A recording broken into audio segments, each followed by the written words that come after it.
And you're all wondering, how is this going to make me any money online? I'm getting to it.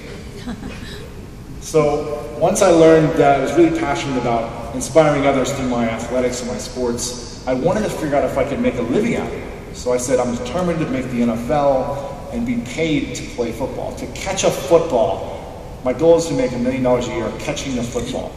And I thought if I could do that, that would be a blast, and life would be pretty cool.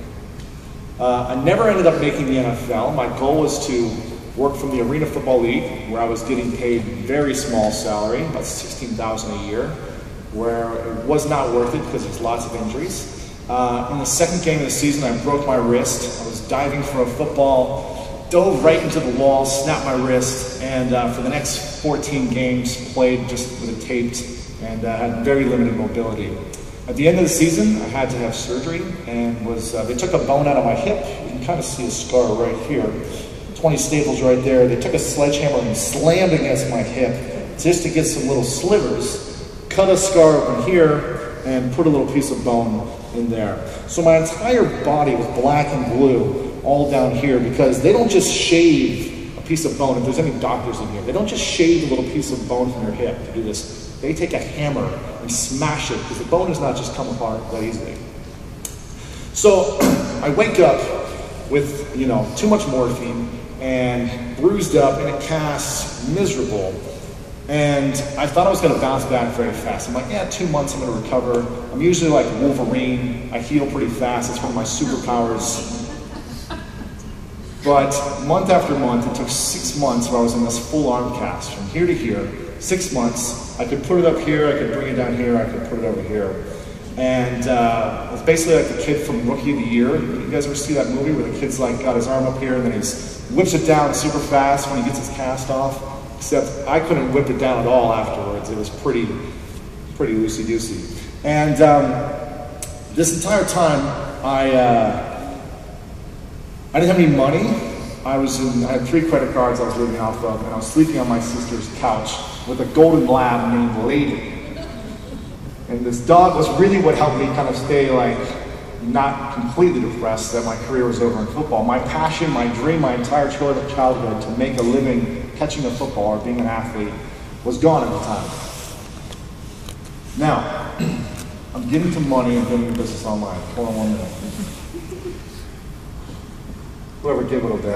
I know you want me to talk about. Is that Debbie? What's your name? Karen. Karen. Is there Cassie here? Is there a Cassie? Cassie, there you are. You guys look similar. Sorry, I saw you guys on Twitter. Where was that? Making money online. No, that's in a second. So, after I got my cast off, and I was trying to figure out what am I going to do with my life? How can I still do something that I love that's going to make me money and going to inspire others? Because that's really what I wanted to do. And since I couldn't play football anymore, my mentor suggested, you know what, why don't you check out LinkedIn? He said, there's lots of great people on LinkedIn where you can find a job, you can find opportunities for your business. There's about 15 million people on there. You should check it out and try to connect with some of them. This was 15 million people about 4 or 5 years ago, I guess. Now there's 200 million people on this site, if you guys are still on there.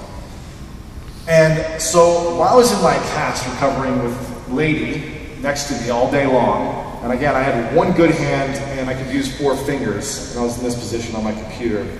I connected with people one by one on LinkedIn for about 6 to 8 hours a day for that first 6 months. That's pretty much all I did.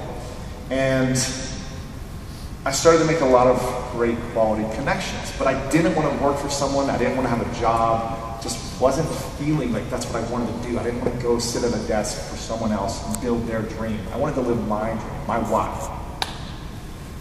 And just after I got my cast off was the 2008 Olympics in Beijing. Did anyone watch the Olympics on TV?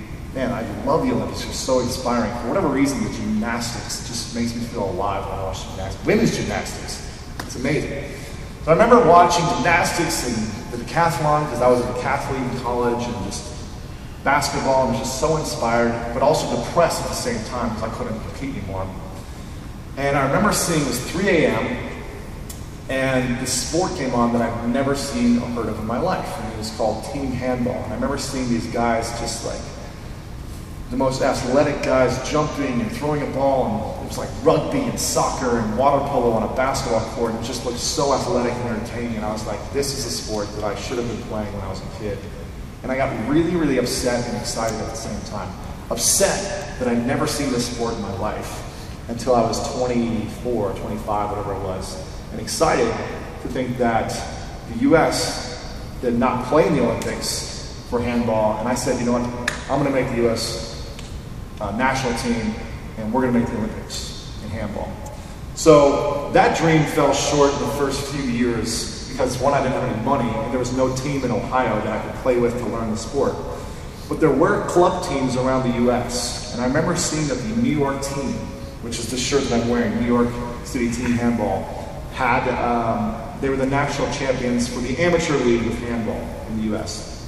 And I said, when I have enough money, I'm going to move to New York City, and I'm going to learn this sport. And I'm going to make the US national team, we're going to go to the Olympics, and I'm going to have an amazing time.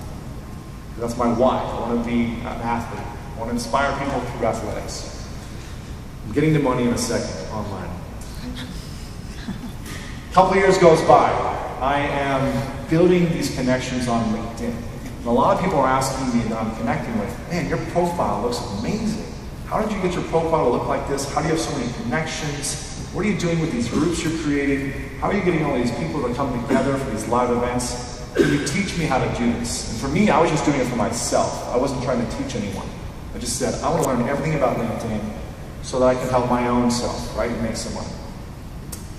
But what I really learned is you can make an amazing business by teaching and by sharing your expertise. And expertise is a big part of this that I'm going to talk about tonight. How does a 24-year-old punk who barely graduated college become an expert in LinkedIn when he's never had a real job, and it's for job seekers mostly? So how does someone like me become an expert in something that I shouldn't become an expert in? And it's because I just spent a lot of time and energy learning about it, improving certain things that work for people. I would help people one-on-one for free just to get case studies to help them see results in their business or achieve whatever their goals were in business. And eventually, someone came up to me and said, I'll give you $50 if you do a LinkedIn profile makeover for me. I said, all right, cool. So I made over his profile. Within 2 weeks, he made $6,000 from a client that he got from LinkedIn because of what we did with his profile. I was like, man, that's pretty sweet. I should have charged more. He's like, yeah, you should have.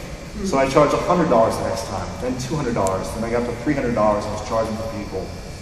And I was thinking, but this isn't a real business. I'm just teaching people how to do certain things. I'm doing a profile maker. I might as well just be a dating expert and do profiles on Match.com. This is what I'm going to do, right? It's basically what I'm doing for business professionals.